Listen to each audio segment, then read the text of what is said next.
John was to the adult film industry what Elvis Presley was to rock and roll. He simply was the king. He was one and only king. No one else measures up. He was a king. John Holmes was the biggest male star that there was. He wasn't that good looking, he wasn't that smart, he wasn't that brave, he just had a huge dick and he could fuck. I'm talking about a dick from my elbow down. John had multiple personalities. Oh, he was very sweet and gentle. John was a jerk. I never knew John when he wasn't doing drugs.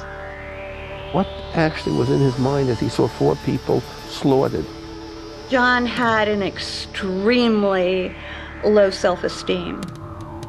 He was an interesting man, very sociopathic.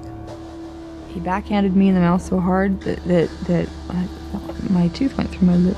He was proof that all men are not created equal. Thank God for John Holmes, or I wouldn't have had a job this year. I mean, we would say something like, "What do you think you are, John Holmes?" And everyone knew what that meant. I think you could mention a lot of porn stars from today's world that the housewives in the middle of America wouldn't know what the hell you were talking about, but they say John Holmes and everyone knows, He was just a little boy with a big dick that discovered a pot of gold at the end of his zipper. I asked him, well, how long do you want to do this? Because a lot of people in the hardcore field wanted to get out.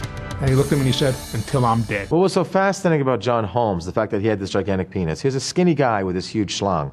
And no matter how you slice it, when it comes down to porn, that's what people really seem to get a kick out of. I mean, you can have all the good-looking guys with the bodybuilder physiques. Guys out there in the audience want to see this gigantic penis going into some cute little blonde or brunette. First and foremost is the obvious anatomical factor. It was the size that made him a household word more than anything initially.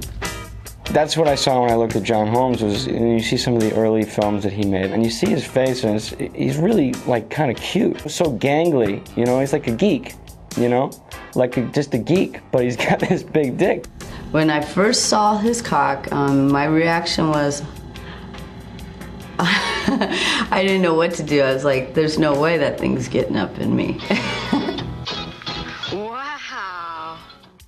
As the joke goes, if John ever got fully erect, he'd lose consciousness from a lack of blood to the brain because his dick was that big. Actually, it was actually 13 and a half inches long because John measured it many times for many people that didn't believe him. We're all size queens, size kings. But would I trade my little meager Jewish cock for his cock? You're fucking there. Wouldn't I throw in my kid too? And a house and 3 ex-wives.